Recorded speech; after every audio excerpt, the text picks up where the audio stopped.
I've seen plenty of videos on YouTube of trophy hunters ranking their platinum trophies, and I thought I'd give it a go myself and start by looking at my ultra rare platinums and picking my top 5 favourites. All the rated info for platinums I'll be using is from PSN profiles. This is because it gives a better reflection of what games actually have an ultra rare platinum. At number 5, I've picked the Wipeout Omega Collection. This was a platinum I earned very early on into my trophy hunting, and is where I really got hooked on getting platinum trophies. The game is rated 8 out of 10 for difficulty and is estimated to take 40 hours to complete. I decided to give this game a go because it was a game sleeve collection released in the UK for 10 PlayStation exclusive titles, and I wanted all of them to complete the collection and thought it'd be also really cool to have the platinum for all of them. The game was not too bad, and I was able to get all the online trophies luckily without any boosting. The two hardest trophies for me were the Zico time trials, and for these you had to beat the developer times on a specific track and with specific ships. And to be able to do this, you also had to be able to pull off multiple boosts driving around the track, which I was finding the hardest part to do. That was until I found the accessibility features on the PS4, which allowed me to swap around what buttons did what, making it a lot more comfortable to perform the boosts, thus making it easier and eventually helping me get the platinum. At number 4, I have chosen Tony Hawk's Pro Skater 1 and 2. I had played a lot of Tony Hawk's Pro Skater when I was younger, so when this was released I had to pick it up and play it. But it wouldn't be till much later I would decide to giving the platinum a go. I knew it wasn't going to be easy, with the guides online rating it as an 8 out of 10 and 70 hours to complete the platinum, which is a long time to play considering each level has a 2-minute time limit to complete tasks in. The trophies that I had some difficulties with were the hard get this and Gap Master. The hardest of the two being the hard get this. This required you to perform specific combo of tricks on specific ramps or rails in order to get from one place to another while doing so. Once done all together in the correct order, the game would register it as a get there. It took some practice and persistence, but I was eventually able to get them done, which only then left me with a level 100 grind, which did tarnish the overall experience of the game, but not by too much that I didn't enjoy the platinum. At number 3, a game which most of the trophies are a trophy hunter's nightmare, all down to the RNG of it, Enter the Gungeon. This was a game I went back to after watching a friend play it on screen share, and I was so glad I did. The game is so much fun and has lots of different references to different weapons, items and characters throughout from different games, films and TV shows. It is difficult for me to narrow down a specific trophy or trophies that were difficult for this game due to the entire game being RNG dependent, as every time you enter the Gungeon, He said it! you will have a different experience from the last. From as little as what weapons you find all the way to what layout the floor is, and it's definitely a game everyone should have on their lists. The game is rated 7 out of 10 on PSN profiles and is estimated to take 70 hours and 50 playthroughs. I do however think it will take more than that because of the RNG elements within the game and because of the fact of needing to learn the layouts and how the actual mechanics within the game work. But it's still all manageable and definitely worth a playthrough. For number 2, I have picked a game I never thought I would have been able to platinum because of its difficulty, and that is Trials Rising. Trials is rated a 9 out of 10 in difficulty on PSN profiles, but when I was playing it and earned the platinum, there wasn't even a guide online, but people were rating it 9 or 10 in difficulty, and this year I decided to go for it. As I was streaming, so I thought it would be an entertaining to watch, maybe a little bit more of my suffering than anything else.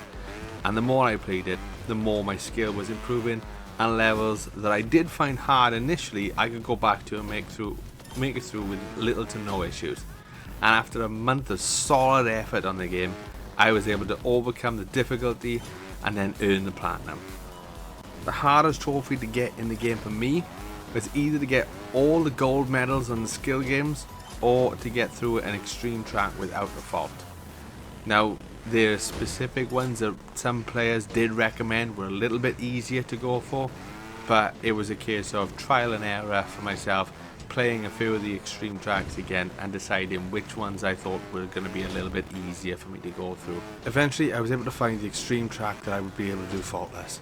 It took some practice and a bit more patience to learn the mechanics needed for that specific level, but after some time I was able to accomplish it. And then the platinum was mine. Now, before I reveal what my number one favourite Ultra Rare Platinum is, I want to share two honourable mentions. These are games that didn't quite make it into my top 5, but only just missed out on being in the list.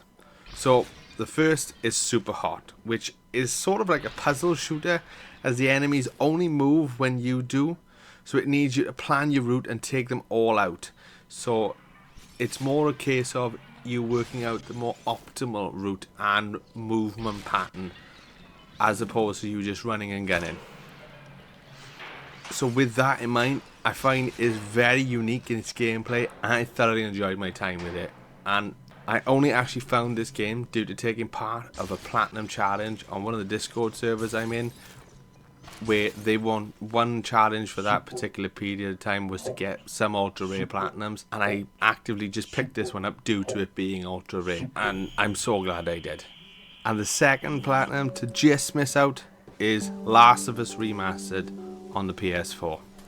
This was another game I wanted a platinum because of the sleeve collection, and I was very lucky in that when I decided to go for this game, it was also given out as one of the free games on PS Plus.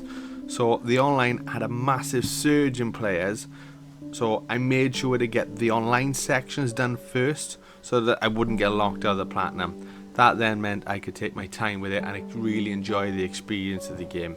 And this is a brilliant game. It has a brilliant story, and I'm so glad that the PS5 remake has been added to PS Plus Extra now, as I will also be looking at going through that again soon just to experience the story again. Now, finally, the one you've been waiting for, number 1, and for me, there could be no other choice other than Crash Bandicoot 4. If you look at my profile, it'll be very obvious as to why, and mainly being that I'm somewhat of a fan of the Crash Bandicoot games. I have platinum all the games and all the versions. I first went for the PS4 version of Crash 4, and this tested me in both skill and patience, as the game is rated 9 out of 10 in difficulty on PSN profiles. I'm not gonna lie, this is the first game that had me questioning, why do I even torture myself going for the platinum in these difficult games? But I pushed through and eventually overcome the difficulty and got the platinum, with a little bit of help with some members in my chat while streaming it. And then a year after earning a PS4 platinum and saying I was done with it, I would never touch the PS5 version, I had that itch again and decided I would play it and stream it again on Twitch. But to my surprise, some muscle memory kicked straight in and I had a way easier time going for the platinum, and I even managed to get it done 30 hours faster than my first attempt. So that is my top 5 favourite ultra rare platinums. Are any of these yours as well? Or would you pick a different game that I should also perhaps go for myself? Let me know in the comments.